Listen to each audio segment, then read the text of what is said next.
Hello everyone, I hope you are doing well. Welcome to our YouTube channel Quality GS Classes.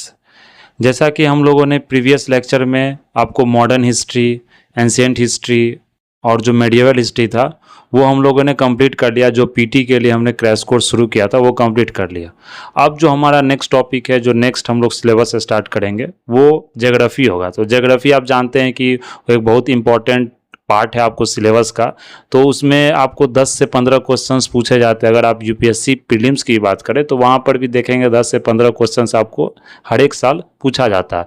फिर अगर PT की बात करें, किसी भी स्टेट पीसीएस एग्ज़ाम की बात करें, चाहे वो बीपीएससी हो चाहे वो यूपी पीसीएस हो, तो वहाँ भी देखेंगे जो मेनली ज्योग्राफी से जो क्वेश्चंस पूछा जाता है वो मेनली आप देखेंगे कि जो ज्योग्राफी से इंडियन ज्योग्राफी का जो पार्ट है वो एक बहुत इंपॉर्टेंट टॉपिक हो जाता है। वहाँ से ज़्यादा आपको क्वेश्चन पूछा जाता है। तो हम लोग जो सबसे पहले यहाँ शुरू करेंगे, आपको इंडियन ज्योग्राफी शुरू करेंगे, क्योंकि मेनली जो वर्ल्ड ज्योग्राफी हो गया वहाँ से जो करंट न्यूज़ होता है उससे रिलेटेड जो मैपिंग होता है, जो हम लोग न्यूज़पेपर सीरीज में डिस्कस करते हैं, तो वो मैपिंग वहाँ से पूछा जाता है। लेकिन वो भी इंपॉर्टेंट है आपको।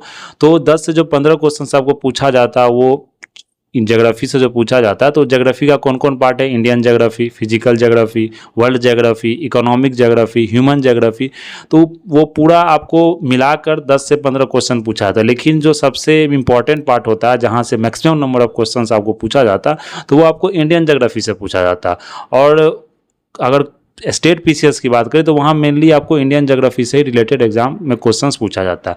तो इंडियन ज्योग्राफी आपका बहुत इंपॉर्टेंट पार्ट है आपका ज्योग्राफी पार्ट का, सिलेबस पार्ट का। तो चलिए हम लोग शुरू करते हैं इंडियन ज्योग्राफी। तो पहले समझेंगे कौन कौन सा टॉपिक्स है और कौन कौन से उसके अंदर सब टॉपिक्स है, वो पहले हम लोग डिस्कस करेंगे। उसके बाद फिर हम लोग जो मेन पार्ट है आपको इंडियन ज्योग्राफी का वहाँ से शुरू करेंगे। तो सबसे पहले अगर हम सिलेबस देख लें यहाँ इंडियन ज्योग्राफी का कौन कौन टॉपिक इसमें हम लोग को पढ़ना है आगे। तो अगर इंडियन ज्योग्राफी देखें यहाँ पर सबसे पहले बेसिक्स क्या होता है, जो इंडियन ज्योग्राफी किसे कहते हैं और जो कौन कौन सा पार्ट्स आपको इंडियन ज्योग्राफी के अंदर आता है। जैसे यहाँ पर अगर आप देख लें ये ज्योग्राफिकल यूनिट हो गया। फिर आपको ज्योग्राफिकल यूनिट में यहाँ पर अगर देख लें आप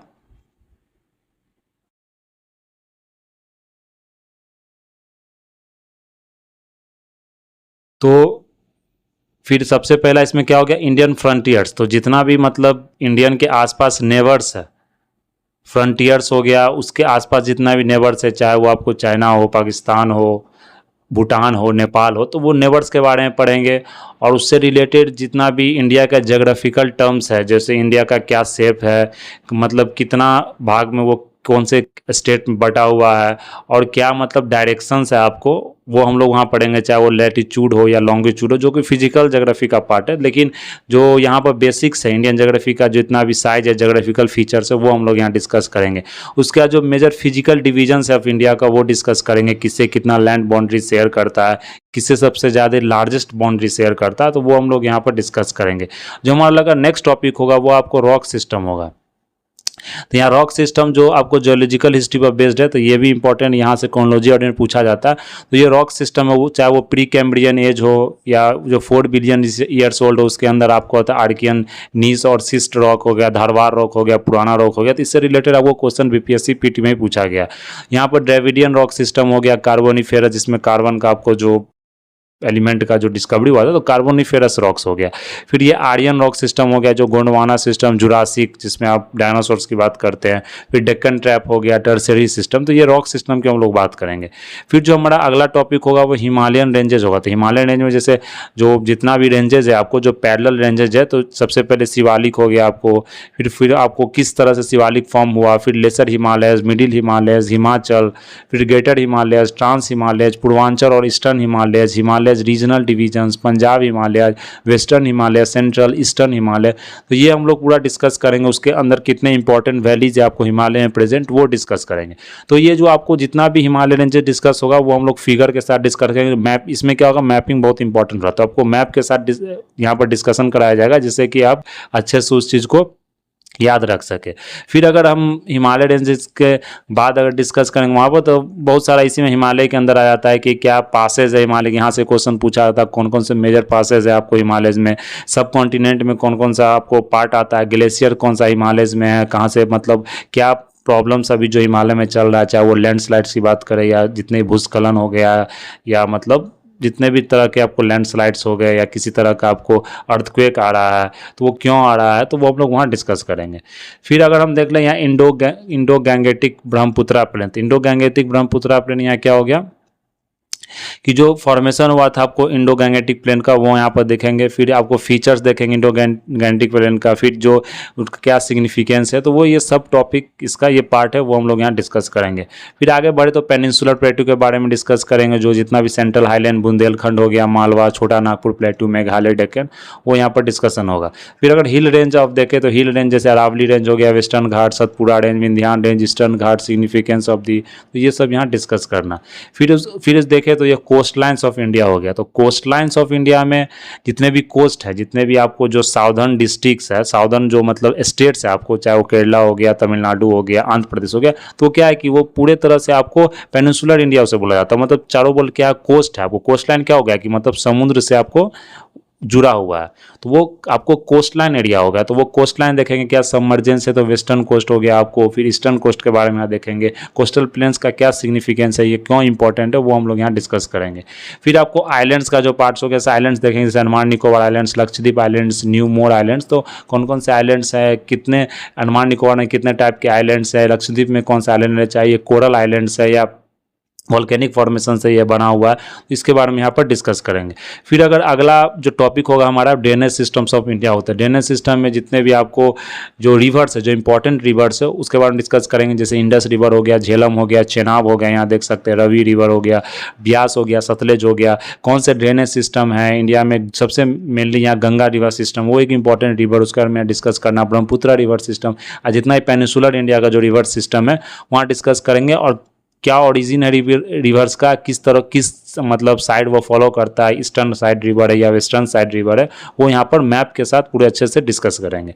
फिर अगला जो हमारा पार्ट होगा इंडियन मानसून का होगा। तो इंडियन मानसून का जो यहाँ पर पार्ट होगा आपको, वहाँ पर क्या ये मतलब मेनली आपको जो फिजिकल ज्योग्राफी है वहाँ पर आप मानसून्स पढ़ते हैं, लेकिन ये इंडिया के रिस्पेक्ट में हमें, क्योंकि ये इंडियन ज्योग्राफी है, तो इंडिया के रिस्पेक्ट में जितने भी तरह के आपको ज्योग्राफिकल फीचर्स है, जितने ही तरह के जो फिजियोग्राफी है वो तो पढ़ेंगे। फिर उसके बाद जो मौसम, जो क्लाइमेट के बारे में यहाँ पढ़ेंगे। तो ये मानसून्स हो गया, इसमें मानसून्स का क्या रोल है, और नया नया जो टर्म है इसमें, ITC जेट क्या होता है, जेट स्ट्रीम क्या होता है, सब tropical, easterly jet, westerly jet, Somalia jet, ये सब अच्छे से डिस्कस करेंगे। लेकिन ये सब छोटा छोटा टॉपिक्स है, यहाँ हम लोग सेपरेट आपको डिस्कशन होगा। फिर अगर इंडियन क्लाइमेट की बात कर ले, जो क्लाइमेट का क्या मतलब रेनफॉल क्या है, टेम्परेचर क्या है, किस जगह कितना रेनफॉल होता है, वहाँ पर क्या फॉरेस्ट आपको ग्रो करता है, क्या मतलब जो लैंड का वहाँ मतलब क्या मॉइस्चर है, तो वो उसके बारे में यहाँ डिस्कस करें। क्या लोकेशन है, कितना डिस्टेंस है सी से, फिजियोग्राफी क्या, मानसून मोड्स किस तरह आपको ब्लो करता है। फिर आपको एल नीनो, ला नीना, एनसो, यहाँ से क्वेश्चंस आपको पूछा जाता है, ये इंपॉर्टेंट पार्ट है, यहाँ हम लोग डिस्कस करेंगे। जो साइक्लोन्स की बात करें, टॉपिकल साइक्लोन्स हो गया, वेस्टर्न डिस्टर्बेंस हो गया। फिर जो हमारा नेक्स्ट होगा वो इंडियन क्लाइमेट होगा, जिसमें हम लोग winter season, summer season, rainy season, north eastern monsoon, annual rainfall, फिर क्लाइमेट की बात करेंगे। फिर आगे जो हम लोग डिस्कस करेंगे वो नेचुरल वेजिटेशन के बारे में डिस्कस करें। तो नेचुरल वेजिटेशन में आपको जो फॉरेस्ट का जो पार्ट हो गया अभी मानसून से रिलेटेड है, कि जहाँ जिस तरह का मानसून होगा, जिस तरह का वर्षा होगा, उसी तरह से आपको वहाँ का फॉरेस्ट भी डिफाइन होगा। तो जैसे ट्रॉपिकल फॉरेस्ट हो गया, आपको सब ट्रॉपिकल फॉरेस्ट हो गया, माउंटेन फॉरेस्ट हो गया, माउंटेन पर जो उगता है फॉरेस्ट, वो फॉरेस्ट हो गया, अल्पाइन फॉरेस्ट हो गया। फिर जो हमारा अगला टॉपिक होगा वो बायोज्योग्राफी होगा। बायोज्योग्राफी में क्या हो गया कि जो बायोलॉजी, जो मतलब जो ज्योग्राफी पार्ट है आपको इंडिया को, जो लैंड का, उसके बारे में देखेंगे, जिसमें सॉइल आपको आ जाता है। तो सॉइल के बारे में देखेंगे कितने तरह का सॉइल है, चाहे वो सैंडी, क्लेई, लोमी हो, सॉइल का प्रोफाइल देखेंगे, किस तरह सॉइल बनता है, क्या सॉइल का फॉर्मेशन क्या है, डिफरेंट फैक्टर्स जो प्ले करता है सॉइल के फॉर्मेशन, उसके बारे में यहाँ डिस्कस करेंगे। फिर जो major soil groups of India, जैसे एलुवियल सॉइल किस कहाँ पाया जाता है, कौन से स्टेट में, ब्लैक सॉइल्स में, और कौन से क्रॉप यहाँ ग्रो करता है, वो हम लोग भी यहाँ देखेंगे। रेड सॉइल हो गया, लेटराइट सॉइल हो गया, फिर एरिड डेजर्ट सॉइल हो गया, सलाइन सॉइल हो गया, फिर आपको पीट मार्सी सॉइल हो गया। तो इसके बारे में यहाँ भी हम लोग डिस्कस करेंगे। तो ये हम लोग का जो ज्योग्राफी का, आपको इंडियन ज्योग्राफी का जो जितना भी आपको सब टॉपिक्स है वो हम लोगों ने यहाँ देख लिया। तो आप लोग कम से कम ये टॉपिक्स ध्यान रखेंगे तो आपको पता रहेगा कि इंडियन ज्योग्राफी का कौन कौन सिलेबस है, कौन कौन यहाँ पार्ट है, मतलब जो हमें पढ़ना है, आगे डिस्कस करना है। तो चलिए सबसे पहले हम लोग यहाँ इंडियन ज्योग्राफी का जो बेसिक्स है, जो ज्योग्राफिकल यूनिट जिसको बोलते हैं यहाँ पर, मतलब क्या ज्योग्राफी है इंडियन का, क्या मतलब जो शेप, साइज, और कौन से लोकेशन पर, चाहे लैटिट्यूड की बात करें या लॉन्गिट्यूड की बात करें, वो हम लोग यहाँ सबसे पहले डिस्कस करेंगे। तो अगर यहाँ देखें हम लोग इंडियन मैप को, तो आप लोग यहाँ देख सकते हैं। तो Indian as a geographical unit, तो Indian as a geographical unit में अगर सबसे पहले यहाँ हम लोग मैप देखें इंडिया का, जो आपको फिजिकल मैप है, तो यहाँ आप देख सकते हैं जो लोकेशन है आपको लैटिट्यूड लॉन्गिट्यूड का, तो यहाँ पर आप देख सकते हैं लोकेशन एक्सटेंट ऑफ इंडिया। तो सबसे जो लोएस्ट पॉइंट है इसे इंदिरा पॉइंट बोला जाता है। तो ये आपको अगर लॉन्गिट्यूड की यहाँ बात करें तो लॉन्गिट्यूड क्या हो गया, ये आपको जो ये यहाँ से यहाँ तक हो गया, ये क्या है आपको लॉन्गिट्यूड की हम बात करते हैं यहाँ पर, तो ये आपको हो गया। तो ये कितना आपको है यहाँ पर डिस्टेंस जो देख सकते हैं, तो ये हम डिग्री मेजर जो करते हैं 68 degree 7 minute east to 97 degree 25 minute east longitude. तो ये आपको जानते हैं कि इंडिया का जो प्रेजेंस है, आपको जो प्रेजेंट है इंडिया आपको वर्ल्ड, अगर आप मैप की बात वर्ल्ड मैप पर देखें तो इंडिया का जो प्रेजेंस आपको वो क्या है ईस्टर्न साइड में, मतलब कि तो ईस्टर्न साइड में और नॉर्थ में। तो यहाँ पर अगर देखें तो इसलिए यहाँ पर ईस्ट ईस्ट लिखा गया 68 डिग्री 7 मिनट से 97 डिग्री 25 मिनट्स, तो ये आपको क्या हो गया ईस्ट वेस्ट एक्सटेंट हो गया। तो अगर यहाँ पर आप डिफरेंस निकाले दोनों का तो आपको अप्रॉक्सीमेटली 30 डिग्री आता है। 30 डिग्री आपको मतलब जो डिस्टेंस की बात करें, डिफरेंस की बात करें, और यहाँ पर जो 1 डिग्री होता है तो लगभग हम उसे मतलब अगर बोल सकते हैं तो 111 डिग्री बोलते हैं, लेकिन हम लोग अगर देखें तो अप्रॉक्सीमेटली उसे 100 डिग्री मान के चलते हैं। तो मेनली हम लोग 3000 किलोमीटर 111 किलोमीटर, अगर 1 डिग्री बराबर 111 किलोमीटर आप स्केलिंग किया जाता है। तो अगर देखें तो मेनली हम लोग जो अप्रॉक्सीमेट वैल्यू देखते हैं वो मेनली 3000 किलोमीटर उसको हम लोग मतलब लेते हैं वहाँ पर कैलकुलेट करने के लिए। तो यहाँ पर अगर देखें तो ये नॉर्थ अगर एक्सटेंट देखें आपको, तो नॉर्थ का जो एक्सटेंट देखें जिसे लैटिट्यूड बोला जाता है, तो ये एक्सटेंट अगर आप देखिएगा तो ये कितना तक है 8 degree 4 minute north to 37 degree north latitude. तो ये क्या है इंक्लूडिंग पॉक, जिसे मतलब इंडिया का अपने मैप में पॉक को क्या दिखा था, पाकिस्तान को दिखा था ये मेरा पार्ट है, लेकिन इंडिया बोलता है ये पाकिस्तान ऑक्युपाइड कश्मीर है, तो ये इंडिया का पार्ट है। तो इसलिए जो गवर्नमेंट का जो मैप है उसमें आपको 29 डिग्री लगभग डिस्टेंस बताया गया है, जो आपको लैटिट्यूड का जो डिस्टेंस है इंडिया का।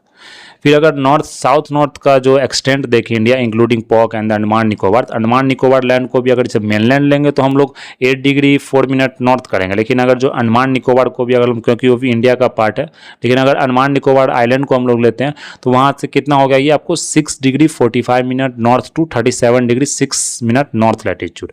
तो ये लगभग 31 डिग्री हो गया अप्रॉक्सीमेट। इसलिए हम लोग जो वैल्यू लेते हैं पूरा डिस्टेंस का तो वो अप्रॉक्सीमेटली 30 डिग्री लेते हैं, जिसके मतलब तीनों का वो एवरेज एक तरह से बोल सकते हैं। 30 डिग्री लेते हैं तो उसका मतलब डिस्टेंस हम लोग 3000 किलोमीटर लेते हैं अप्रॉक्सीमेटली वैल्यू। तो यहाँ पर अगर आप देखिएगा जो मतलब वैल्यू लिया गया वो आप कम से कम इसे याद रखिए, क्योंकि ये मेनली जो पीटी होता है, चाहे वो मतलब यूपीएससी में तो आपको नहीं वैल्यू पूछा जाएगा, लेकिन जो पीटी जो बीपीएससी का होता है या किसी और स्टेट पीसी का, तो वहाँ ये वैल्यू आपको पूछ दिया जाता है कभी कभी कि मतलब क्या इसका ईस्टर्न जो लॉन्गिट्यूड है उसका क्या वैल्यू है, ये जो नॉर्थ लैटिट्यूड है उसका क्या वैल्यू है, कितने दूर फैला हुआ है। ये जो आपको इंदिरा पॉइंट है जो सबसे लोएस्ट पॉइंट होता है वो मतलब इंदिरा पॉइंट अंडमान निकोबार प्रेजेंट है, तो उसका मतलब क्या वैल्यू हो, तो ये आपको यहाँ पर ध्यान रखना from the exam point of view. BPSC का एग्जाम हो गया या किसी स्टेट पीसीएस का एग्जाम हो गया, तो इसे आप ध्यान रख सकते हैं। फिर अगर प्रेजेंट मैप जो इंडिया की हम बात करें, यहाँ जो प्रेजेंट मैप आपको दिया गया इंडिया का, ये अगर प्रेजेंट मैप देखिएगा आप तो अगर प्रेजेंट मैप यहाँ देखें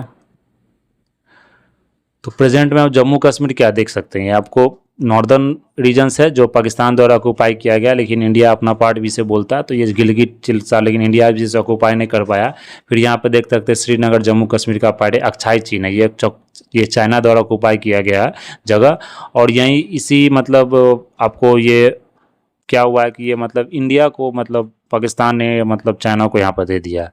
फिर अगर देखें सियाचिन ग्लेशियर, तो यहीं पर ये क्या आपको सियाचिन ग्लेशियर, यहीं पर आप देखते हैं कि इंडियन आर्मी जो ऑफिसर हैं वो आपको यहाँ पर डिप्लॉय किए जाते हैं, वहाँ पर आपको डिप्लॉय किए जाते हैं जिससे कि मतलब किसी तरह का घुसपैठी नहीं हो सके। वहाँ सियाचिन ग्लेशियर सबसे ऊँचा जगह है, आपको पूरा बर्फीला जगह।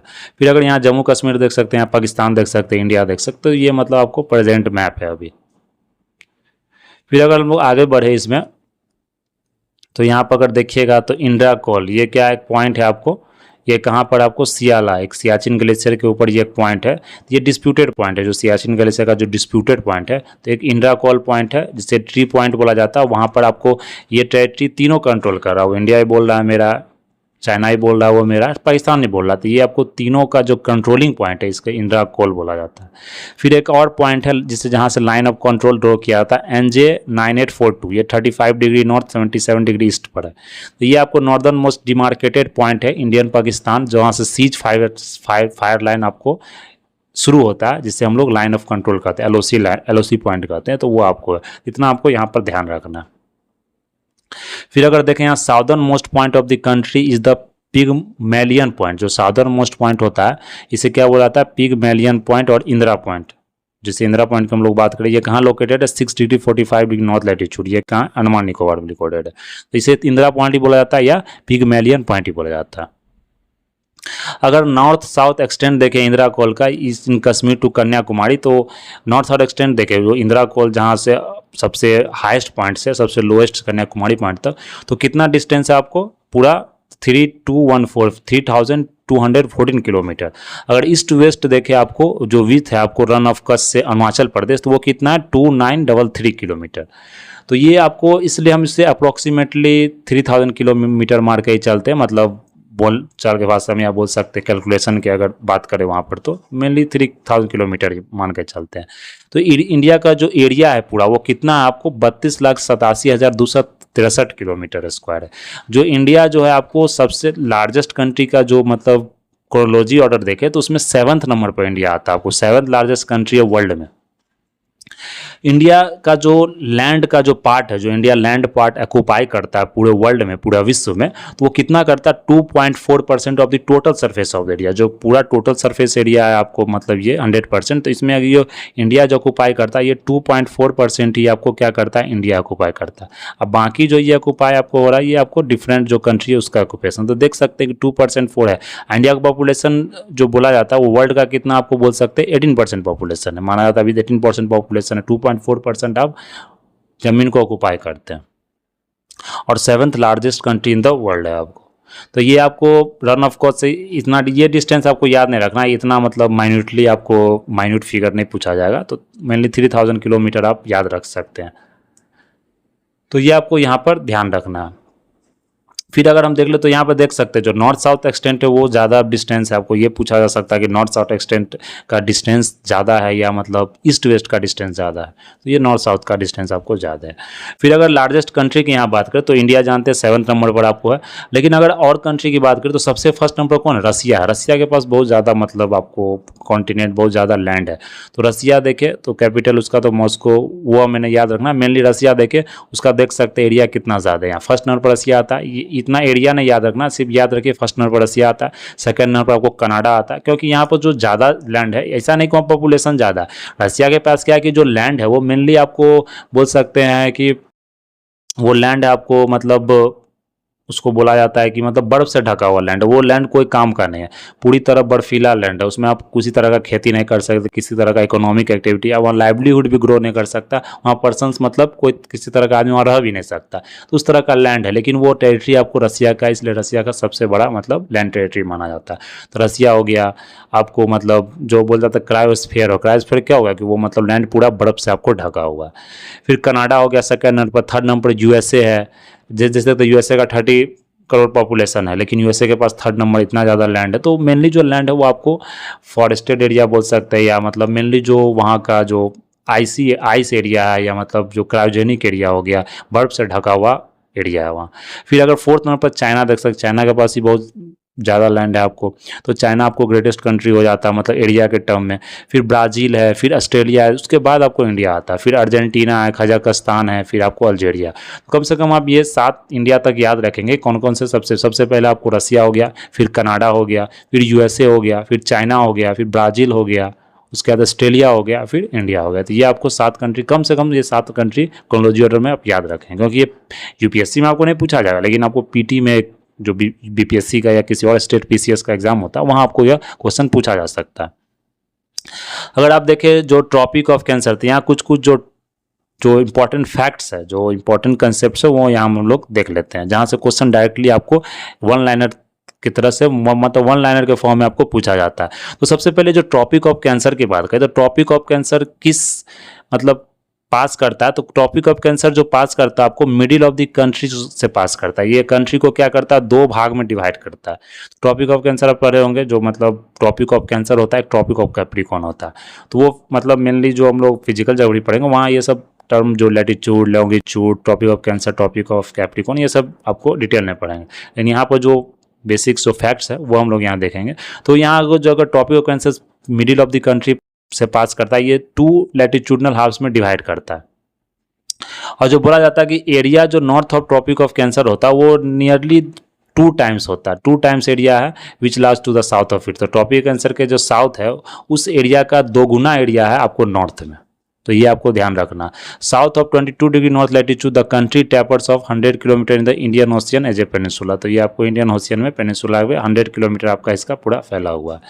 तो यहाँ पर ये आप देख सकते हैं। तो इसका अगर यहाँ पर हम फिगर देख लें या मैप देख लें यहाँ पर, तो यहाँ पर अगर मैप देखिएगा आप, तो आप यहाँ पर अगर हम लोग मैप की बात करें तो ये आप ट्रॉपिक ऑफ कैंसर का ये आप मैप देख सकते हैं यहाँ पर। तो जो ये ट्रॉपिक ऑफ कैंसर पास कर रहा है, तो यहाँ सबसे इंपॉर्टेंट ये है कि जो ये 8 स्टेट्स आपको यहाँ पर पास कर रहा है, तो ये स्टेट्स का आपको नाम पूछा जा सकता है। ये यूपीएससी प्रीलिम से ही पूछा गया और ये स्टेट पीसीएस में ही पूछा गया। तो ये क्वेश्चन आपको यहाँ से पूछा जा सकता है, क्योंकि ज्योग्राफी में जो रिपीटिंग पैटर्न होता है वो रिपीट किया था, क्योंकि यहाँ से नया क्वेश्चन आप नहीं बना सकते हो। करंट अफेयर्स का पार्ट है वो तो है ही, लेकिन जो इंडियन ज्योग्राफी जो बेसिक्स पार्ट है वहाँ से क्वेश्चन आपको रिपीटेडली पूछा जाता है। तो जैसे कि आपको अगर किस किस स्टेट से आपको ट्रॉपिक ऑफ कैंसर पास करता है, तो सबसे पहला जो हो गया आपको गुजरात। या देख सकते हैं ये कौन सा है आपको, ये जो लाइन है यहाँ पर, ये जो लाइन आप यहाँ पर देख रहे हैं, ये जो लाइन आप देख रहे हैं ये क्या है, ट्रॉपिक ऑफ कैंसर है। आपको ये क्या करता है, पूरा इंडिया को आपको 2 इक्वल हाफ्स में डिवाइड करता है। तो 2 इक्वल पार्ट में डिवाइड करता है। तो सबसे पहला इसमें कौन है, गुजरात है आपको, तो ये आपको ध्यान रखना। सेकंड इसमें कौन हो गया, मध्य प्रदेश हो गया। तो क्रोनोलॉजी में भी याद रखिएगा कि मतलब ईस्ट से वेस्ट और वेस्ट से ईस्ट कैसे होगा। फिर मध्य प्रदेश हो गया। ये थर्ड आपको क्या हो गया, छत्तीसगढ़ हो गया। फोर्थ कौन सा हो गया, चौथा नंबर पर झारखंड हो गया आपको। पांचवा कौन हो गया आपको, वेस्ट बंगाल हो गया। जो छठा बीच में तो ये बांग्लादेश आता है। छठा कौन सा हो गया आपको, 6th नंबर पर त्रिपुरा हो गया। 7th नंबर पर आपको कौन सा हो गया, मिजोरम हो गया। तो मेनली ये आपको 7 कंट्री से, एक और कंट्री था बीच में, वो कंट्री छूट गया, वो कौन सा आपको है, ये राजस्थान है। तो राजस्थान छूट गया था। ये आपको दूसरा, तीसरा, 7वां, 8वां, मतलब ऐसे ही बोल सकते हैं, ये दूसरे नंबर पर हो गया। तो सबसे क्रोनोलॉजी और इसमें याद रखना है, गुजरात हो गया आपको सबसे पहले, क्या हो गया इसमें, गुजरात हो गया। फिर कौन सा हो गया, राजस्थान हो गया। उसके बाद कौन सा है इसमें आपको, एमपी हो गया। फिर एमपी के बाद कौन सा है इसमें, यूपी नहीं है, याद रखिएगा, छत्तीसगढ़ हो गया आपको, छत्तीसगढ़। फिर आपको छत्तीसगढ़ के बाद कौन सा हो गया, झारखंड हो गया। झारखंड के बाद वेस्ट बंगाल है। वेस्ट बंगाल के पास त्रिपुरा है। वेस्ट बंगाल के बाद फिर त्रिपुरा के बाद आपको कौन सा है, मिजोरम है। तो ये कंट्री आपको याद रखना। तो 1 2 3 4 5 6 7 8, तो ये 8 कंट्री आपको कौन सा होगा जो ट्रॉपिक ऑफ कैंसर से पास करता है। यहाँ से क्वेश्चन पूछा जा सकता है। तो ये फैक्ट, जो फैक्चुअल इन्फॉर्मेशन है, ये आपको यहाँ पर ध्यान रखना है। तो ये आपको यहाँ पर हो गया। फिर हम लोग आगे जो बात करें तो इसमें एक इंडियन स्टैंडर्ड टाइम भी आता है, जो हम लोग आगे डिस्कस करेंगे। तो इंडियन स्टैंडर्ड जो टाइम होता है वो आपको कौन कौन से कंट्री से, मतलब स्टेट से पास करता है। जो IST जो लाइन होता है जहाँ से हम लोग कैलकुलेट करते हैं, वो 82.5 डिग्री, ये तो 22 डिग्री पर होता है। ये आपको जो लॉन्गिट्यूड होता है, वो आपको लैटिट्यूड जो लाइन होता है उस पर आपको अगर देखेंगे तो वो 83 डिग्री पर उसे मतलब ड्रॉ करते हैं। तो अगर हम यहाँ पर, अगर हम IST का लाइन देखें यहाँ पर,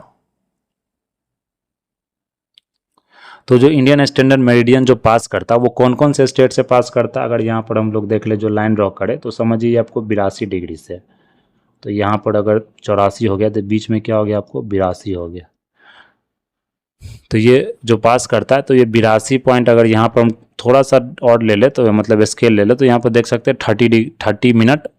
अगर ईस्ट ले ले तो यहाँ से आपको एक लाइन पास करती है। ये लाइन जो आपको पास करा तो किस किस स्टेट से पास करा है, ये यूपी से स्टेट से पास करा। तो ये लाइन यहाँ थोड़ा सा ड्रॉ भी हो सकता है, मतलब यहाँ आप लाइन देख लीजिएगा, लेकिन जो स्टेट है वो यह मैं यहाँ सही बता रहा हूँ। तो ये स्टेट की अगर हम लोग यहाँ बात करें तो सबसे पहले ये किससे पास करता है आपको, ये आपको यूपी से पास करता है। यूपी का कौन जगह से, ये मिर्ज़ापुर से पास करता है। तो ये यूपी का मिर्ज़ापुर से पास किया। फिर ये एमपी से ही पास करता है। एमपी के बाद क्या होता है, ये छत्तीसगढ़ से ही पास करता है। फिर छत्तीसगढ़ के बाद ये आपको उड़ीसा से ही पास करता है। तो जैसे हम लोग देख लें यहाँ उड़ीसा से पास किया, फिर उड़ीसा के बाद क्या होता है, ये आपको आंध्र प्रदेश से ही पास करता है। तो ये कम से कम आपको 5 स्टेट याद रखना है। तो ये तो आपको हो गया ट्रॉपिक ऑफ कैंसर की बात। अगर हम यहाँ पर देख ले जो, तो क्या हो गया यहाँ पर आपको इंडियन स्टैंडर्ड जो मेरिडियन टाइमलाइन होता है वो आपको 5 स्टेट से पास करता है, 5 स्टेट्स। तो सबसे पहला इसमें कौन था आपको, यूपी हो गया, एमपी हो गया, छत्तीसगढ़ हो गया, छत्तीसगढ़ के बाद क्या हो गया, उड़ीसा हो गया, उड़ीसा के बाद कौन सा हो गया, आंध्र प्रदेश हो गया, आंध्रा। तो 3 2 5, तो 5 स्टेट से आपको पास करता। तो क्या होता है कि एग्जाम में कभी कभी ऐसा पूछा जाएगा कि कौन सा स्टेट ऐसा है मतलब कि जिसे ट्रॉपिक ऑफ लाइन भी पास करता है और आईएसटी जो इंडियन स्टैंडर्ड मेरिडियन जो टाइम लाइन होता है वो भी पास करता है। तो आपको ये याद रखना, इसमें कौन सा स्टेट आपको कोइंसिडेंस हो रहा है, मतलब कौन सा स्टेट दोनों में कॉमन आ रहा है। तो यूपी आ रहा है, यूपी नहीं आ रहा है, एमपी आ रहा है और छत्तीसगढ़ आ रहा है। तो ये कम से कम आपको यहाँ पर ध्यान रखना। तो ये एक मतलब क्वेश्चन आपको पूछा जा सकता है, ये प्रीवियसली पूछा भी गया, तो हम लोग यहाँ पर इसे ध्यान रखेंगे। तो चलिए अब आगे बढ़ते हैं इसमें। तो अगर नेक्स्ट देखें इसमें आपको यहाँ पर, तो जो ईस्ट वेस्ट का जो टाइम डिफरेंस होता है वो नियरली 2 आवर्स होता है। ये टाइम डिफरेंस आप लोग कैलकुलेट करना सीखेंगे इसमें फिजिकल ज्योग्राफी में। फिजिकल ज्योग्राफी में आपने पढ़ा भी होगा, तो उसमें 2 आवर्स का टाइम डिफरेंस होता है। और difference of 1 degree longitude will make a difference of 4 minutes. तो 1 डिग्री का कितना होता है, 4 मिनट्स होता है। तो इसलिए हम लोग यहाँ पर क्या करते हैं, आपको 4 मिनट्स हो गया। तो अगर जैसे 15 डिग्री हो गया तो कितना हो, एक अगर 4 मिनट हो, 15 कितना होगा, 60 मिनट हो गया। 60 मिनट क्या हो गया, 1 घंटा हो गया। तो 15 डिग्री आप मतलब मूवमेंट करते हैं तो 1 घंटा का टाइम डिफरेंस हो जाता है, यहाँ देख सकते हैं।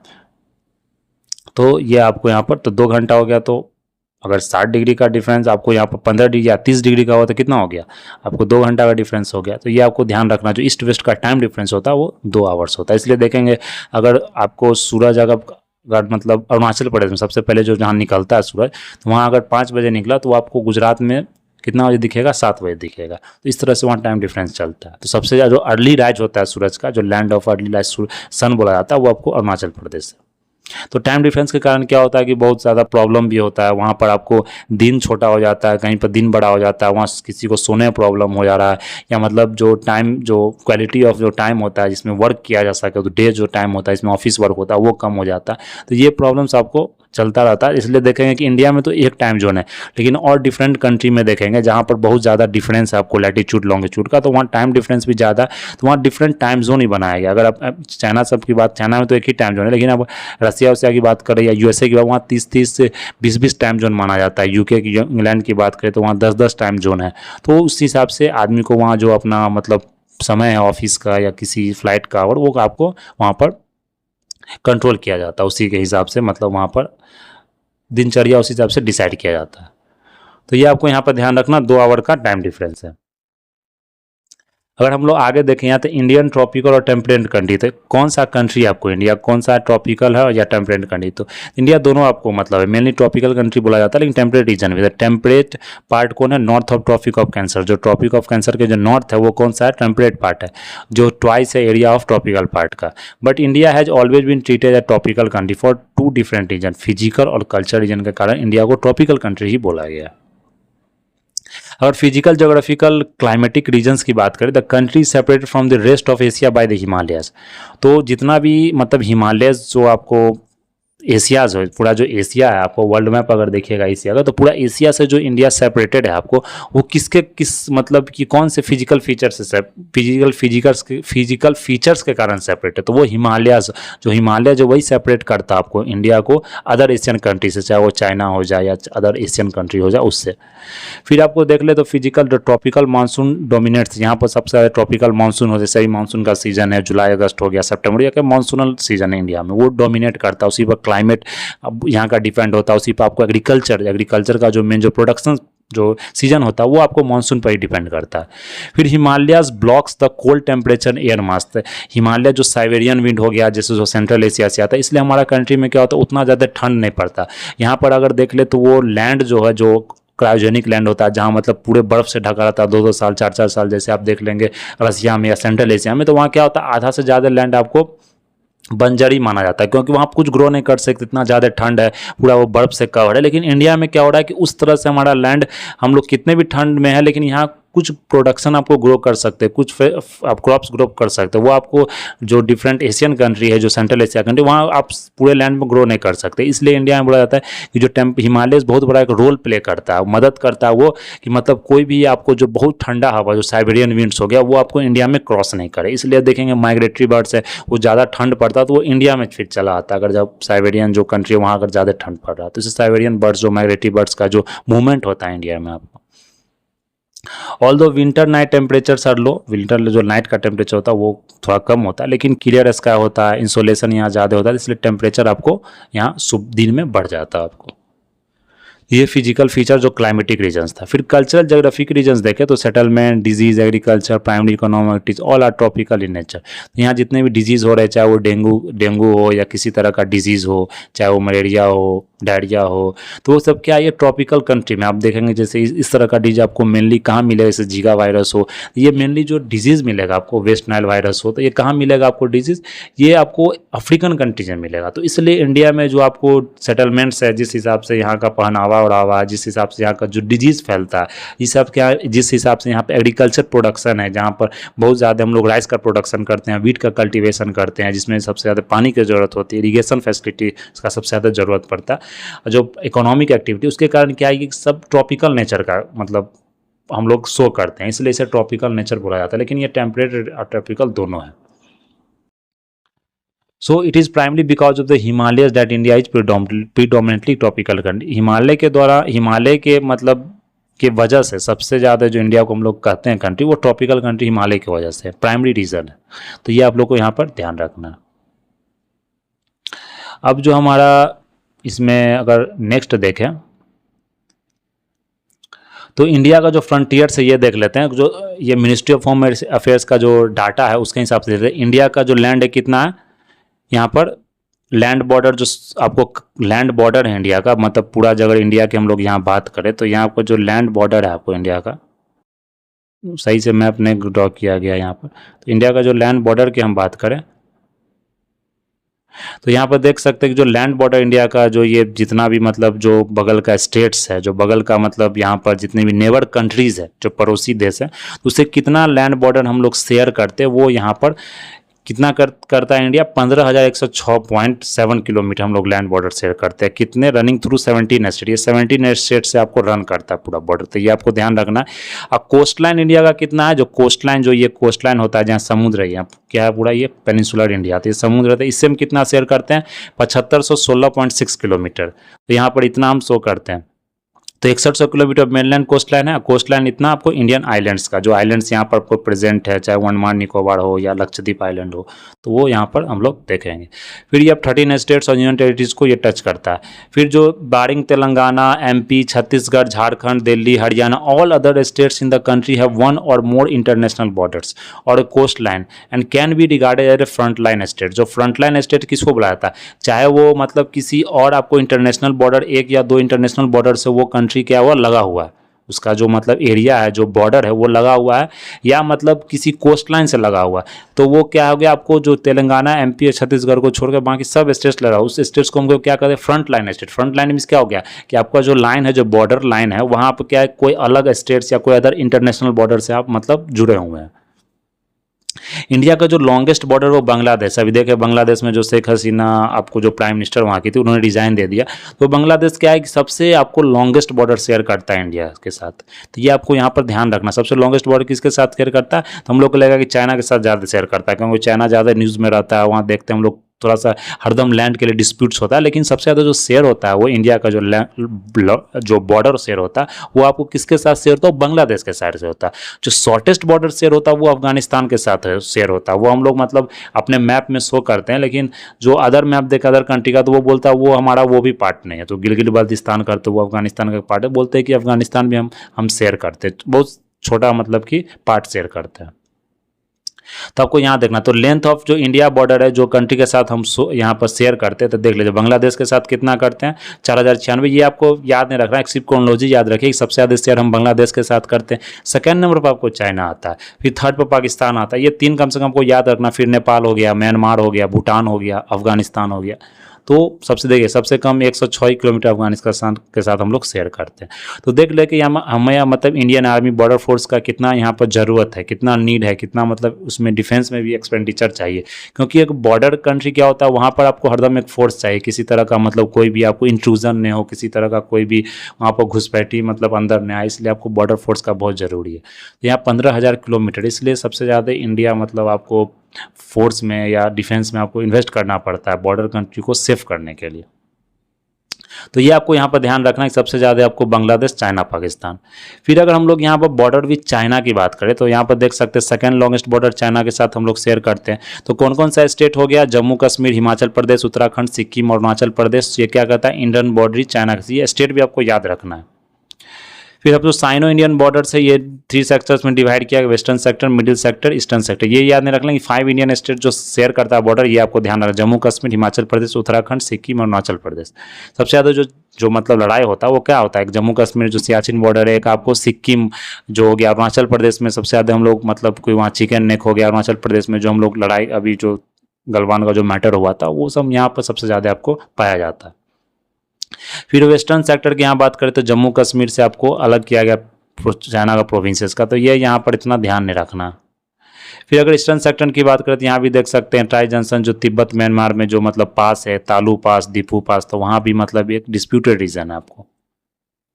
फिर एक जो चाइना के साथ हमारा बॉर्डर जो सेपरेट किया जाता है वो किस लाइन से रेफर किया जाता है, वो मैकमोहन लाइन होता है। सेन हेनरी मैकमोहन, ये फॉरेन सेक्रेटरी था ब्रिटिश इंडिया का, वो बॉन्डी एग्रीमेंट करवाया था ग्रेट ब्रिटेन में और तिब्बत को उस समय। शिमला अकॉर्ड मतलब 1930-40 में जो शिमला अकॉर्ड हुआ उसमें ये मैकमोहन लाइन आपको खींचा गया था। जो चाइना अभी मानता है कि मैकमोहन लाइन, वो चाइना बोलता है हम इसे नहीं मानते, ये ब्रिटिश का दिया हुआ। लेकिन मैकमोहन लाइन से ही जो चाइना का बॉर्डर जो हम लोग मतलब सेपरेट करते हैं कि ये हमारा कंट्री है, चाइना का कंट्री है, और जो बॉर्डर एरिया है वो मैकमोहन लाइन से करती है, ये आपको ध्यान रखना है। फिर अगर इंडिया नेपाल की बाउंड्री की बात करें तो 5 स्टेट्स इंडिया का शेयर करता है बाउंड्री, किसके साथ, उत्तराखंड, उत्तर प्रदेश, बिहार, वेस्ट बंगाल, सिक्किम। ये टच सिक्किम, ये क्या है कि 5 स्टेट आपको नेपालीज बॉर्डर, नेपाल के साथ बॉर्डर टच करता है। कौन सा, उत्तराखंड, उत्तर प्रदेश, बिहार, वेस्ट बंगाल, सिक्किम। ये सिंपल अब इसे याद रख सकते हैं।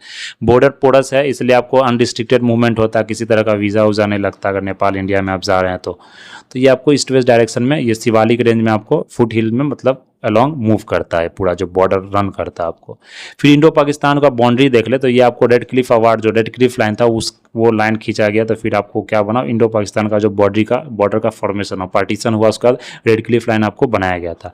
तो जम्मू एंड कश्मीर को जो सेपरेट किया गया, Sir Creek are the major disputed region. जो सर क्रिक एक रीजन है वो मेजर आपको डिस्प्यूटेड रीजन है। सर क्रिक की आपकी बात करें अगर देखें तो ये क्या है, पाकिस्तान बोलता है कि ये सर क्रिक मेरा है, मतलब क्लेम किया था पाकिस्तान के। लेकिन कच्छ डिस्प्यूटेड रीजन है ये, मतलब जो कच्छ एरिया वहाँ पर डिस्प्यूटेड रीजन है।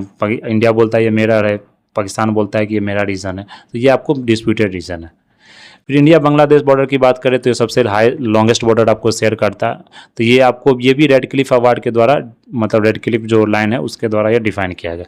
इंडियन म्यांमार बॉर्डर की बात करें तो ये आपको वाटर शेड ब्रह्मपुत्रा और इरावदी रिवर्स का जो बाउंड्री रन करता है वहाँ इसको डिफाइन किया गया।